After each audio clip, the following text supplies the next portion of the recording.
One of the most important concepts in modern economics is the idea of demand.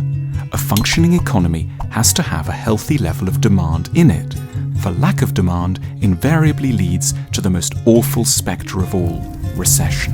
Therefore, governments carefully track how much demand there is and are careful to apply a stimulus whenever it looks as if there isn't any. This involves manoeuvres like lowering interest rates, cutting taxes, and loosening credit in all manner of ways. For example, in a typical piece of demand stimulus, in December 2008, fearing a recession, the Australian government gave a present of $1,000 to every family in the country, encouraging them to go out and spend, so as to avoid economic disaster. Currently, the focus of economics is entirely on the quantity of demand, on trying to get people to spend more money on, well, pretty much anything. It's not what they spend money on that interests economists, it's that they spend it on something. Very little attention has so far ever been devoted to the issue of the quality of demand. It's considered entirely irrelevant by economists and governments what people are spending on. They might be buying donuts or taking French conversation classes, seeing a psychotherapist or purchasing a sports car. In terms of GDP, unemployment and the stock market, it doesn't matter in the least what they're buying, so long as the total spend is high enough. The only caveat is that it is a headache for the state if too much expenditure goes to overseas businesses. Yet clearly in other ways it does matter what we spend our money on, because the combined purchasing choices of millions of people shapes the kind of society we live in and the kinds of lives most of us end up leading. If everyone wants game shows on TV and donuts with marzipan coating for supper, a lot of us will end up working in those industries. If on the other hand there is little demand for poetry or couples therapy or ritualized tea drinking by moonlight in straw and wooden huts, it was big in 16th century Japan, few people can end up working in these areas, and if they do, they won't earn much. This is where a major statement of value judgment comes in. There is better and worse demand.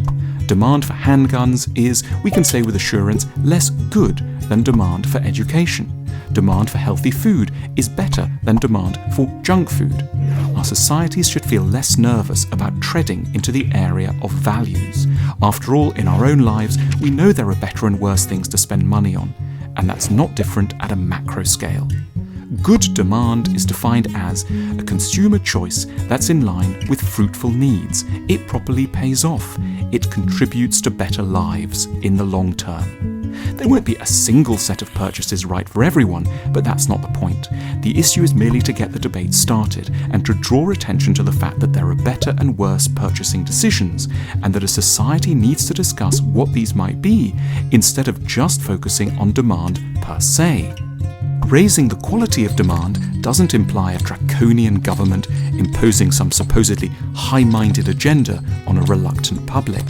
Demand in a market-oriented democratic society is and can only ever be voluntary. Raising demand can't be a matter of forcing anyone to do anything.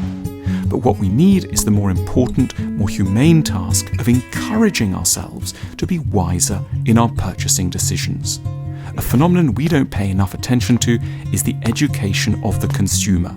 Poor choices are not innate, unmovable characteristics. They're simply what happens when you don't have the chance to learn. With the right, engaging guides, we can overhaul our ideas of what we want in many areas. We've done it to a great extent already around food, but travel, furniture, housing design, education, psychotherapy and relationships all stand in need of a little help. If good demand were more normal, it would transform society. There'd be fewer jobs that felt demeaning or degrading because more demand would be directed towards more meaningful needs. Profit wouldn't look sinister or suspect. It would be a sign that a company was doing the right thing and doing it rather brilliantly. We've been too ready to accept that what people want is some kind of immovable force. In fact, it's entirely subject to change. It's simply a pity that the only people who actively seek to change what people want are corporations with very large advertising budgets and often rather doubtful things to sell us.